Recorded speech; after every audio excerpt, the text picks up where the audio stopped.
Welcome to Diary of an Ex-Ho. I'm Cheri Hardman. I'm your ex-ho, and this is the podcast where I talk to comedians about their love lives. Today's guest is Thessaly Balasis.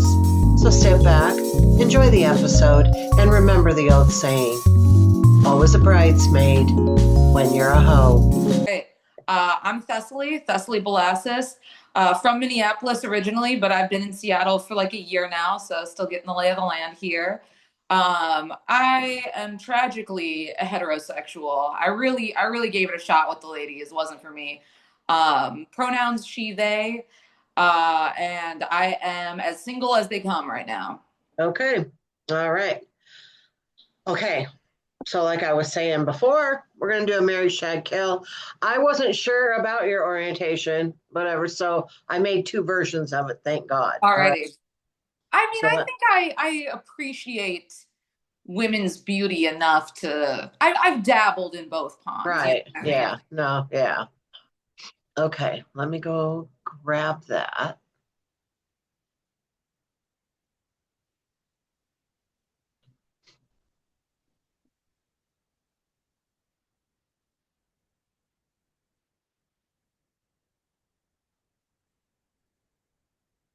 Okay. You can see that. Um, no, I don't see anything. Really? Yeah. Oh, here we go. Okay. All All right. right, So you're going to have three people. You're going to marry one. You're going to shag one. You're going to kill one. let's What get I in. did since it's Valentine's Day week, I wanted to go with actors from rom-coms. All right, let's do it. So I did first that version, and now we'll do this version. Let me move this out of the way. So we have Michael Cimino. I don't know if that's how you say his name. Harris Dickinson, Glenn Powell. I just looked at people who were currently in a rom-com. Gotcha. So who do you want to marry? Who do you want to shag? Who do you want to kill? This is wild. I feel so out of touch. Like I don't know any of these men. Um, the guy with the creepy straight across bangs, he's for sure. Like he's out of there. Okay. Yeah. Let's see. Glenn Powell, he kind of is giving me like he's handsome, but he's giving me asshole vibes. Like that smile, there's Oh, something sus. So I'll shag him and I'll save Michael for the marriage. okay. All right. Yeah, I wasn't sure your age either. And I'm like, so many times I put things on here and then I think they're probably thinking these people are ancient, so I'm 28, so I think these men are all appropriate for yeah. me. Would you The excuse me for only one one I second? even know. I'm so sorry, but my cat is howling at the door. I'm just gonna Okay. crack it for her. Yeah, I don't need all that noise in the background. All right, I'm back. Sorry about that. that's okay. So yeah, the only one of these I know is Harris Dickinson from Baby Girl. That movie's out right now. Gotcha. Okay. All right. So when it comes to sex, would you rather watch or be watched? Be watched for sure. I do stand up comedy. I like to be the center of attention. Yeah, okay. All right, when you were young, what did your parents or whoever raised you, what did they call your private parts?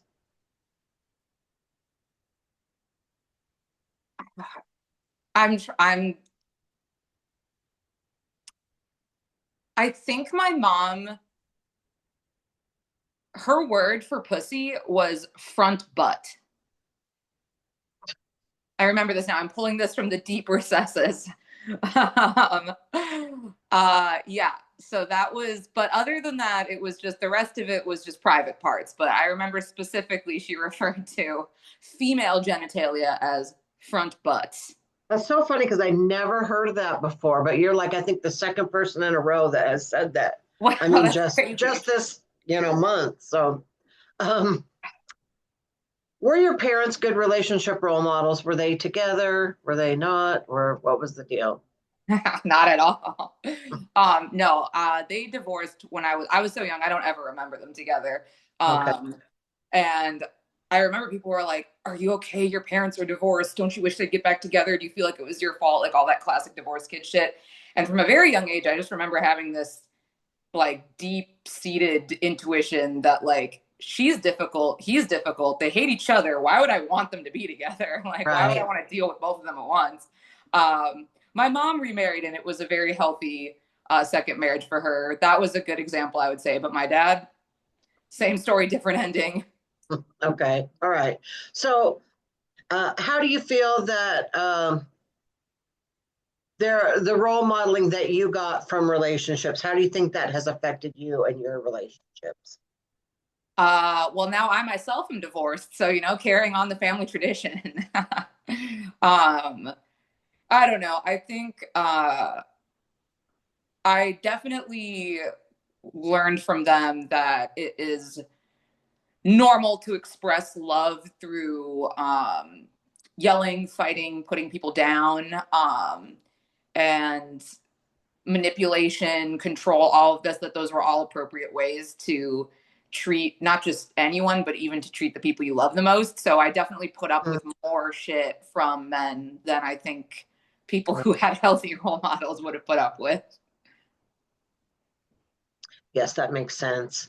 All right, so now we're going to go to something a little more lighthearted, hopefully. We're going to Let's talk go. about what I call your sexual awakening. So, like when you first noticed sex as a thing, either somebody told you or you saw something or just the changes you felt in your body. Can you just kind of talk about that a little bit? Oh, it's so basic, but I was obsessed with Zac Efron when I was like 10 to 12, just obsessed with him. Like High School Musical era with the sweep, just complete basic white girl stuff.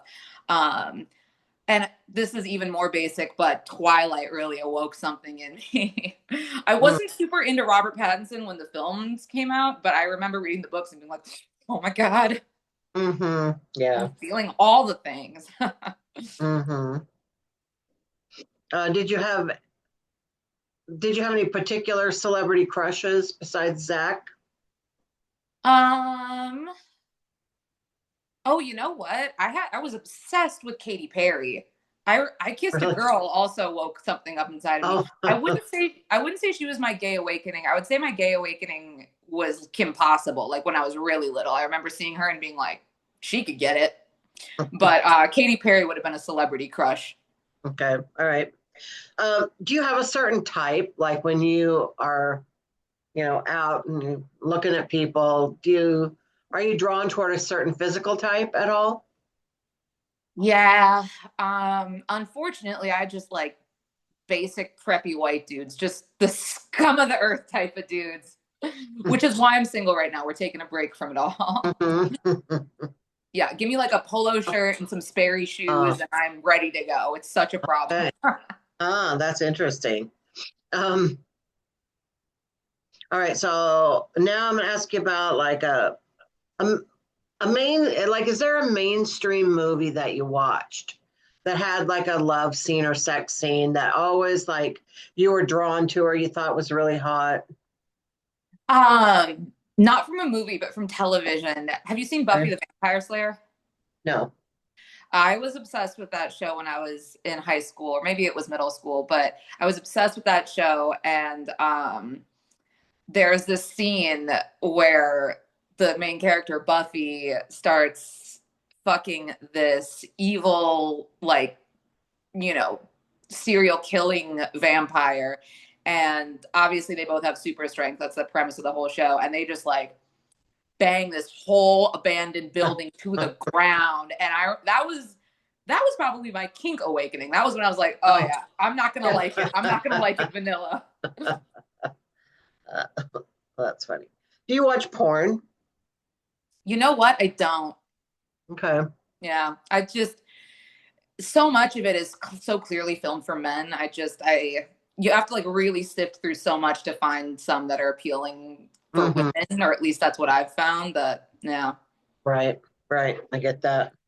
Um, okay. Well, what is your definition of amazing sex? You know, I honestly do think that it's so much better for me.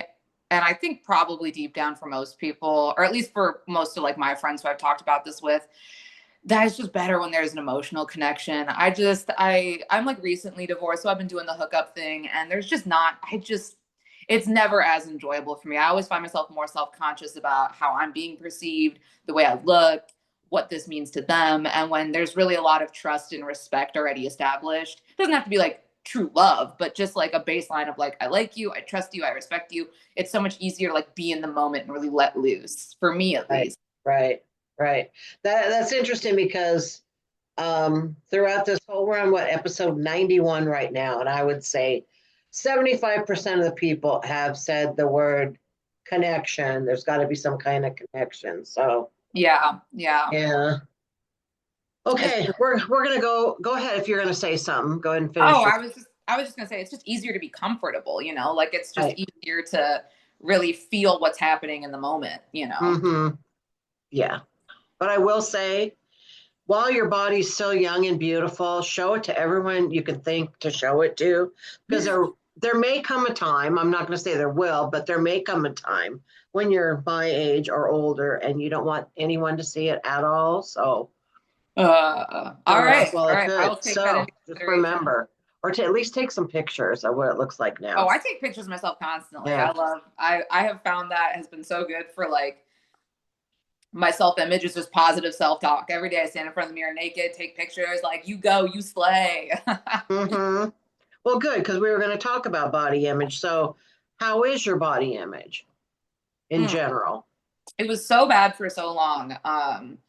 I struggled so much with eating disorders. I was in and out of treatment and therapy for pretty much all of high school.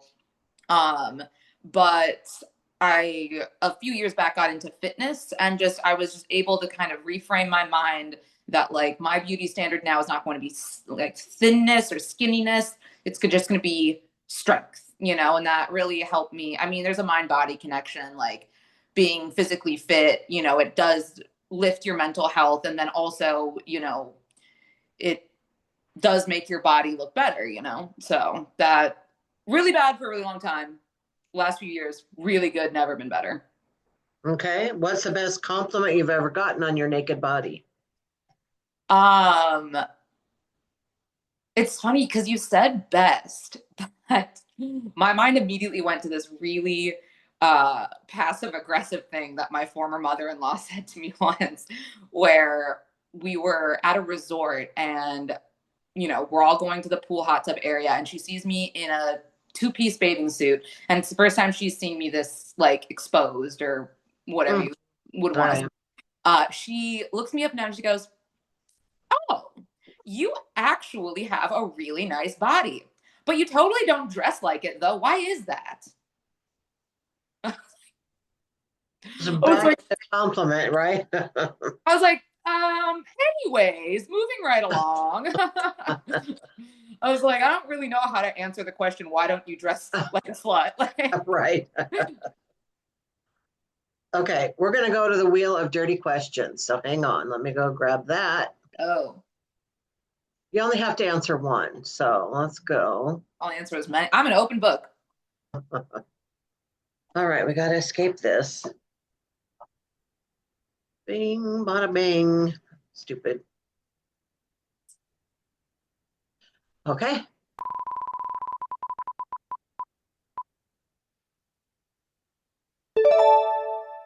Would you rather be the spanker or the spanky? Oh, Spanky for sure. I'm a sub, definitely. Okay.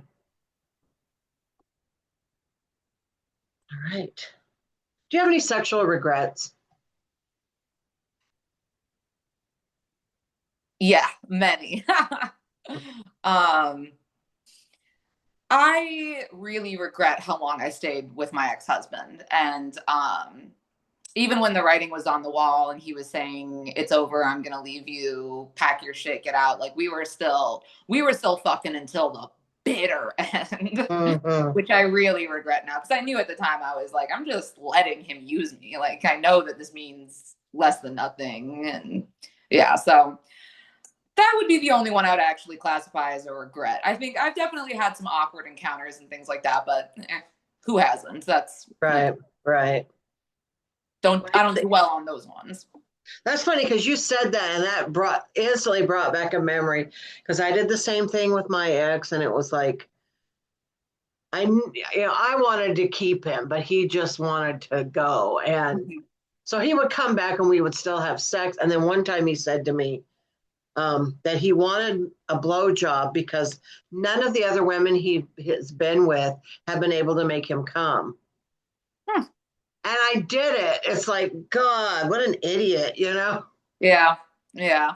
Well, I know it's so tough when you're so emotionally invested and they're not, and it fucks with your head. It fucks with your self esteem. You know, you're like, well, I guess you know, for me, I was thinking like, if I love him so much and he hates me, then I must be worth nothing. So I may as well just take whatever scraps I can get from him.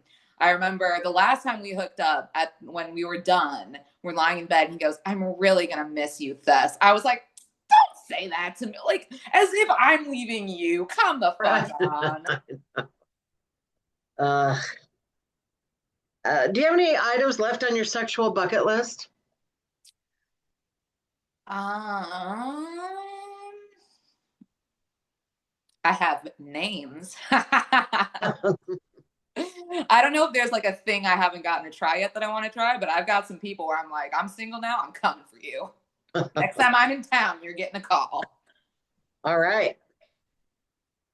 Okay. So, what's your hoe song? Like, what song, like when you hear it, like kind of wakes up your hoe spirit?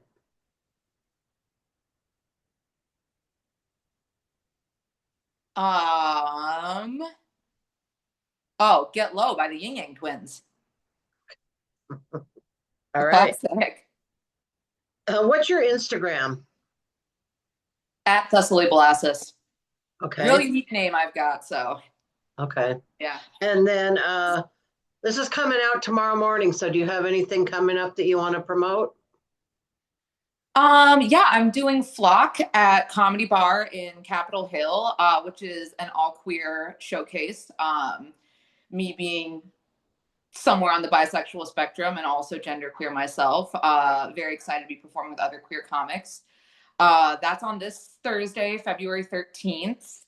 And then this Sunday, I'm going to be performing in the popular showcase at Club Comedy in Capitol Hill. Okay, cool. Yep. All right. I All did right. not I did not prepare you for this last part.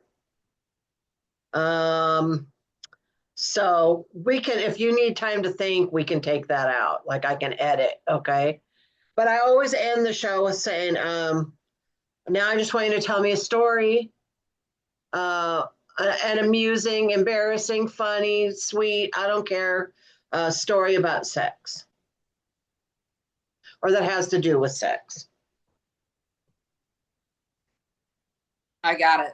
I got Okay. it. This one's going to make me look like a little bit of a piece of shit, but I'm a stand up comic, so I do that every night on stage, anyways. Um, so when I was with my ex husband, uh, it was, towards the end of the relationship, things had gotten bad. He was very abusive. So I was pretty much checked out and not in a great place mentally. Anyways, we went on a trip to my cabin and brought a bunch of our friends with. And there was one in particular who I'd always wanted to hook up with. And I was just like blacked out drunk, so angry with my ex. And I was like, you know what? Let's be messy. Let's do it. I should also mention we were in an open relationship at the time. So it wasn't like I was cheating, but it Right. was still pretty uncool because me and this guy hooked up in my ex husband's bed while he was asleep in the next room. While we were fucking, the electricity to the cabin went out. So what we did was we finished and then woke my ex up and made him fix the electricity. At the time, I remember feeling like a sleazebag. I was like, oh my God, like that is such a cuck that we made him fix the electricity and everything at 4 a.m. And now looking back, I'm like, you know what? Fuck that guy. He deserved all Uh-huh. of that and more. Right. All right. Okay. Easy peasy. We're all done.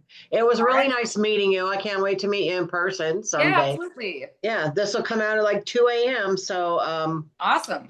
Well, thank I you so look much for forward having to me it. on. Yeah, I'm so glad that you were able to answer the call. All Yeah, for sure, for sure. right. Have a good evening. Thanks, you All too. right. Bye bye.